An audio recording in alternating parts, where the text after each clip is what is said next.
Hello everyone, welcome to Property Zone Live again. It's been a couple of weeks already since we last aired during the CMCO, sorry, not EMCO, CMCO period. I hope everyone is doing fine. Okay, those who are coming in, okay, just wait for some people. If you are in, just tune in and say hi so I can see someone here. Okay, just give me some couple of minutes so that okay, today's topic is going to be very interesting. Okay, recently I actually got quite a bit of question of this is whether I shall invest in property or I shall invest in stock. I think the reason many people are got excited about this is very simple because okay, let's wait. Let's check the Facebook first.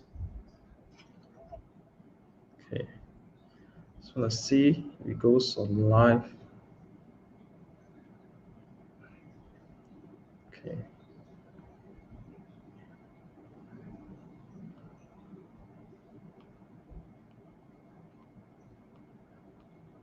Okay. Hello, those who are in, can you just say hi as well? Okay. Now, why the topic for today is, I think the things I'm going to say, I mentioned to you is no longer a strange thing for you. It's very familiar things for you. You turn on your TV, your Facebook, or you look at Malaysia, Guinea, or you actually open the pages for your newspaper. You will see Malaysia interest rate has come down to the lowest point since 2008, and probably we are going to go for another 25 basis point cut for OPR. So it means that you can talk about interest rate is at almost all-time low. Okay, so people are talking about investment, all this. And then second thing, if you look at some of the Facebook posts, some of the Facebook video, some of the newspaper that you see that a lot of developers actually encourage buyer to buy property now. Actually, in fact, a lot of developers are actually giving more and more better package. It could be a higher discount or rebate. It could be free furniture. It could be a lot of fees are absorbing now. The developers are absorbing now, which you never seen previously. Okay. Hello. Good afternoon. IC.com. Aida, Rajan, Joshua. Hello. Good evening, everyone. So now at the same time, if you look at the stock market side, right, you have seen recently Malaysian stock market has broke 10 billion. Yes, you heard it right. It's 10 billion trading volume, which you have not seen in Malaysian history before. So you can see the trading volume indicate what? It indicates there's a huge interest in Malaysia stock market at the same time. All right, more than 10 billion trading volume. But of course, many eyes are actually eyeing on the glove maker. Of course, when you talk about the glove maker, you talk about Top Glove, Hadalega, Supermax, and Corsan. This few things. And just give you an example, Supermax. This is a stock. I think people are no strangers to many. It was traded about 1 ringgit 30 cent. All right, 1 ringgit 30 cent in March. So less than 2 months. All right, less than 2 months. The stock price has gone up from 1 ringgit 30 cent to more than 7 ringgit 50 cent. I checked today. All right. So can you imagine from 130 to 750, the stock price has garnered so much interest in the market. We're talking about 5 times, more than 5 times, 500% in less than 2 months' time. Can you imagine this kind of volatility, this kind of excitement if you are inside? Okay. Hello, Martin. Hello, Nicholas. Hello, YC. YC is from JB. Okay. So all this has become a hot topic, whether you talk to during a conversation with friends, but at the same time, whether you are doing a SMS, WhatsApp group, thing. So the other record breaking things we have seen now is the central bank in the whole world are actually printing money to a next level. Now, when we talk about QE, there are basically 2 things we refer to in general. First, of course, is the interest cut, right? So when we talk about interest cut, for example, the OPR now, we can actually measure it, and it's very easy for us to measure. Okay, example, OPR, our overnight policy rate, 12 months ago, it was at 3.25, right? So 1 year later today, the OPR has cut from 3.25 all the way down to 2%. So it has cut 1.25% or 125 basis points. This is how we measure how much the interest rate cut. But at the same time, we know that a lot of governments are printing money, but how do we measure how much money has the government printed, the central bank printed? Anybody has an idea? How do we measure how much money has been printed and how much money actually come to the market as a supply, as a surge in supply? The answer is we monitor M2. You heard it right. M2 is McDonald 2. And this M2 basically is the closest way we can monitor the supply of the currency in particular country. Let's just take US as an example. All right. We take a look at US example. The M2 supply, which is the money supply in the broad market, has gone up all the way to the highest point since World War II. All right. As you know, when a country is going to war, country prints a lot of money to finance a lot of expenditure. All right. Now, because of COVID-19, because of the economic challenge that come along with COVID-19, US government has been printing money. You can see unlimited QE measurement. So the money supply has basically gone up to another level that have not seen since World War II. In fact, prediction has mentioned that the money supply, which is the M2, will actually expected to exceed World War II levels, okay, by end of the year. Now, with all these things I mentioned to you, OPR drop, developer package, we have glove makers going up 500 times. So a lot of people who get really excited and they are choosing the place to put where their money is, stock market or property. Now, therefore, I actually come up today to address some of the things, and I share my thought with you on this. If you look at the topic today, okay, shall I invest in property or stock? The focus, in fact, should not be property or stock. The focus shall be on yourself. Which shall I? The I that represent every one of you who are actually watching the screen, that should be the question you need to ask yourself. It's all about yourself first, before stock or before property comes into place. Why do I mention that? Now, first, you need to know more about yourself. Think about this as an example. You're like going to walk into a pharmacy, all right? You're going to walk into a pharmacy, you want to buy some vitamin, you want to buy supplements. You will not simply buy any vitamins or supplements just because the price dropped a lot. You will probably know yourself better. You need to know yourself better. You need to do some health check, preliminary health check about yourself. What are the things your body is lacking? What are supplements you really need? Then only you look for the supplements. So in other words, you need to know about your health a little better. Okay. So for those who are on the screen, if you follow what I'm saying, can you type the word follow? So at least I know that you're following what I'm saying. Okay. Now, when it comes to market today, all right, just like when you walk on the pharmacy, you need to know where do you stand. How to find out where do you stand? Normally, you need to ask yourself a couple of questions. These are the questions I would suggest. First, what group of people do you belong to now? Okay, let me repeat again. This is very important. It's which group do you belong to now at this junction, at this moment of time, during this MCO period? If you can break it down to a few things, is are you an employee? Are you a self-employed person? Are you an employer? Or are you a government servant? Normally, these are the people, we group them in these four categories. Now, if you group them in these four categories, you will know yourself better which category you belong to. Now, if I further divide into, for example, if you are an employee or you are a business owner, what industry are you in? Okay, you've seen a lot of new Facebook posts recently that mentioned about the industry is suffering now, and it's expected to suffer for a foreseeable future. I give you some example. You will see some airline, all right? You see hotel, you'll see salon. Okay, it could be a hair salon, it could be a beauty salon, I talk about cinema, you talk about event. Okay, if your company, okay, or if your business are exposed to this, okay, my advice is at the moment is you need to preserve your cash flow. The cash flow is the most important thing to you now. All right. As you know, during the crisis time, cash flow to a business owner, cash flow to a family is like an oxygen to a human body. This is how important it is. There's no two ways about it. All right. But if you are self-employed, then you need to look at, is there any way you can bring your business from offline to online and be very good at it? When I say be very good at it, is why? This COVID-19 has changed many things, many people's life, many industry.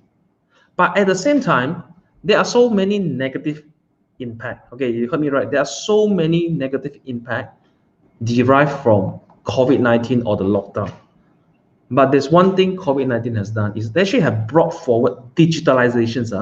The speed of digitalization, 2 years, 2 years forward. Okay, what the digital adoption that you are looking at now, all of us are looking at now, it should only be happen in 2 years. But because of COVID-19, the adoption of digitalization has brought forward 2 years now. So your business, if you are in a self-employed business, if you're owning a business, okay, you're a business owner, there would be a very, very important thing that you bring your business from offline to online. If your business really cannot bring from offline to online, I know some of my friends say, I'm involved in construction line. Okay, I need my workers, I need the materials to be physically at the site to build. Okay, that is very, very little room you can bring your business from offline to online. But if that's the case, shall you venture into other business that give you another source of income that you can actually do your business and generate income online? Okay. Now, the two things we need to ask ourselves is, what happened after June 9 June? Is it going to be business as usual? Probably not. What happened, touch wood, there's another prolonged lockdown. We cannot just wait for the things to change. For change to happen, it must happen within us. So two things, my advice is, if you are in the business or industry exposed to the industry I mentioned to you, airline, hotel, etc., try to bring your business from offline to online. And if your business cannot be brought from offline to online, you have to diversify. You will actually venture into the business that generate revenue for you, for your company, for your family through online. So that's the first thing you should consider and you should focus on during this period. Now, I've gone through the group of people that you belongs to. You will know yourself better. The second question is you need to ask yourself is actually, do you have any debts? Or if you do, and most of it, I believe we have debts, okay? What kind of debts you have? When I say debts, most of the debts that come with uncollateral or higher interest rate, I'm referring to personal loan or credit card.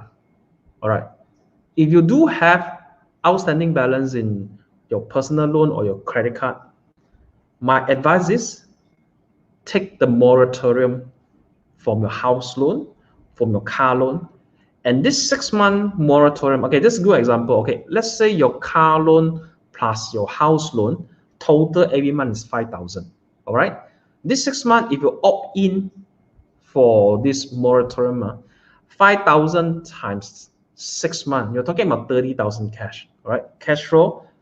I would say generated, but the cash flow that you can actually save and put aside during this 6 months. You follow me? You follow me? Can you type 30,000? 30,000. Now, this 30,000 is not an extra income for you, okay? Even though it appears in your bank, all right? This is actually a temporary cash flow for you. If I have a personal loan or you have a credit card, I will definitely use the 30,000 to settle off my personal loan or credit card first. For two reasons. The first reason, every financial planner will tell you, is very simple. If you have many debts, the most urgent debts need to be settled basically is the high interest rate. So Your car loan is probably 2-3% with effective rate of 5%. Your housing loan now has dropped to about 3%. All right. You need to use this 30,000 to settle off the personal loan. Just run up to maybe 10%, 12%. Your credit card is 18% with effective rate of 24% a year. Can you see the vast difference using the cash flow they generated from the moratorium to settle off your car loan? To settle off your personal loan and your credit card. So by doing this, the first thing is you actually save interest. Second thing, moratorium gives many of us a chance to hit a reset button in our life. What do I mean by that? Many people along the way, they have actually accumulated expenses, fixed expenses, fixed commitment along the way with their income. So if their income at this level, their commitment or expenses every month you need to pay probably is up to the nose as well. All right. So they are financially actually quite tight. They are financially not able to do any more investment. All right. To buy a house, you look at it, your DSR is 80%, 95%. No bank will actually lend you the money, right? So if you have a credit card that is out with outstanding balance of 30,000, all right, the minimum commitment the bank requires from you is 5% every month. So 30,000 times 5% every month, that means you actually have to fork out 1,500 just to settle the minimum payment for your outstanding credit card minimum payment. 1,500 may not seem a lot, all right, to some. But if you put the 1,500 into another perspective, and what do I mean by another perspective is this 1,500 commitment every month represent that you can actually buy a place with a loan, buy a house with a loan of 350,000, and based on current interest rate, 350,000 is roughly about 1,500 monthly installment, provided 30 years loan at today's interest rate. So what it means that once you settle off the credit card, all right, you actually refresh up your DSR. It gives you a refresh, restart button in your financial life, so that you can actually bring your DSR level, your outstanding plus your money commitment level, to a restart with a restart button. Okay. So if you will agree for what I said, type restart. Type restart for me, okay? Now, the first I mentioned to you is your category, what group it belongs to in terms of career, in terms of employment-wise. The second one I asked you is actually whether do you have any credit card debt or personal loan. If you do have that, my suggestion is settle that one, the two first. If you have money accumulated, cash flow accumulated through a moratorium, do that first. Now, third, you need to ask yourself, what kind of personality you are? What kind of person you are and what personality you have now. You look at stock. The barrier to enter is actually lower. If I do a comparison between stock and property, right? The stock, the entry barrier is lower. It's easier to cash out, right? You can sell the stock that you like today, okay? Maybe just 3 days later, you actually have the cash in your account already. So very fast, okay? But stock market, if you ask me, it requires stronger psychological level. Some people, even though everyone, if you listen to me, think about this, okay? Even though everyone buys stock, their ultimate goal is to make money, is to earn a profit. There's no doubt about it. But during the process, a lot of people are actually enjoying that excitement. You know, the stock goes up by 10% in a day, shoot up by another 20% in a week. This kind of excitement is the stock market can give you. The movement, the calculation on your ROI, wow, 20% within a week. So you get very excited. Your eyes are glued to the screen. All right? Now, let me ask you something. If a person who have a proper job and with this excited and exciting stock market environment, if your eyes and concentration is looking at the screen, Would it affect your job or not? Would it affect your work performance or not? Would it affect your day-to-day goal, your daily life or not? If it does, the stock market is actually in control of you. You are not in control of your stock. The stock that you have invested are in control of you already. Okay? Most people, I have been to three different crises. By the way, I was a licensed stockbroker in California before, 20 years ago. Okay, what I'm sharing with you is some of the experience. This is not an investment guideline for stock, but I just want to share a few of the things I've seen in the stock market, especially during crisis. I've seen 2001 September 11, people make money within a half a year than most people in a lifetime. And these people who bought really when the market is no direction. It's like there's you can't see tomorrow. Okay, it happens in March this year. When they bought the stock, they leave the stock, don't sit it for half a year or 1 year. And when they come, they are like harvesting the stock. So for many of us, how many of us can actually have this kind of discipline, can this kind of determination now after you bought the stock, don't look at the stock price for half a year? How many of you can do that? If you can do that, type you can, I can. Type I can, I think at least on a psychological level wise, you are at a better shape to invest in stock. Okay. Second thing, a lot of online platform, our online stockbroking platform has registered 184% increment just in the March itself. So you can see normally how many people have in trading in stock online. This number of people has increased more than 184%. And most people actually open their online trading account or reactivate their online trading account during the MCO period. Okay, and this online they always tell you, okay, if you place an order, if it's a lightning speed, you get the price that you want. You give you a technical chart. You will give you a fundamental analysis, everything. Okay, but these are just a tool. You have to understand that. Think about this. Some of you who have MCO have ordered a shaver to cut your hair, right?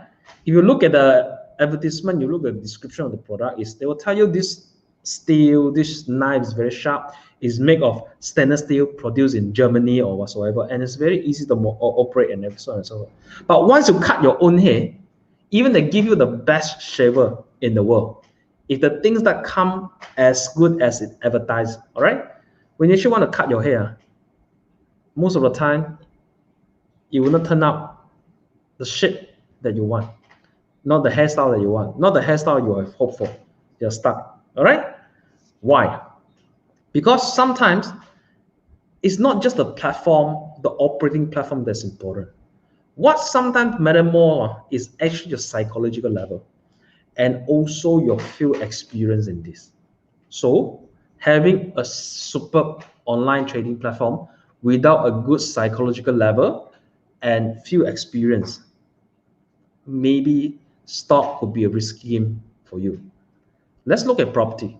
Now, the property in general, the entry barrier is higher because we are talking about bigger ticket item. It takes a longer time to cash out, which is true. Maybe 2 months. If you can get the money 2 months, 3 months time, it's considered very fast. Okay, after you find a buyer. Now, compared to stock, right? If you want to buy a house, buy a property, most people require a loan. So yeah, it means most of us do not buy a house with cash. We buy a house with a loan. So before you need to enter a property, you have to make sure that your profile, okay, your secrets profile, your CTOS profile is excellent. It also refers to just now why you use the moratorium to settle off your personal loan as a credit card, so that you can actually have a nice profile. If you find something that you like and you're stable with a relatively stable job in the next 1 to 2 years, go ahead, right? After you invest in property, if you invest in under construction property, just for you to get a key. If you invest in sub-sales or auction property, you need to do some renovation and find the tenant that give you the good rental, right? That one I'm not going into detail. You will know the drill of it. Okay. So, hello Lucy. Hello Felicia CCY. Now come to property in further details. Okay, some of you are very veterans in property investment. I see Joshua here, I see YC, even he's very young, he's already experienced. But just for people are still quite new in property, if they decided property is what they want to venture, one they want to explore as an investment. So in general, people invest in three types of property, right? When I say three types of property, is through the way of acquire, not commercial, I'm not dividing the commercial, factory, shop lot, or residential. I'm talking about the way you acquire property. Three ways: sub-sales, all right, which is second-hand; auction property, Malay we call lelong; and a project or under construction, or in some of the overseas you call off the plan. They are all referring to the same thing. Off the plan, under construction, project, they basically refer to the same thing, buying from developers.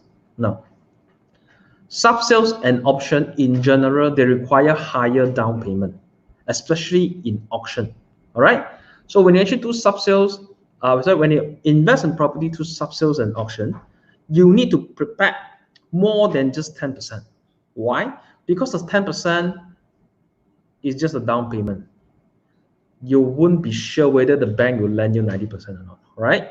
If the bank lend you 85%, that means you need to prepare 15%. So there's one thing you need to be aware of. Second thing, there are a lot of fees that incur along the way. Like for example, stamp duty, disbursement, legal fee, both for loan as well as the SPA one. So this will add on to another cost you need to prepare, cash flow you need to prepare.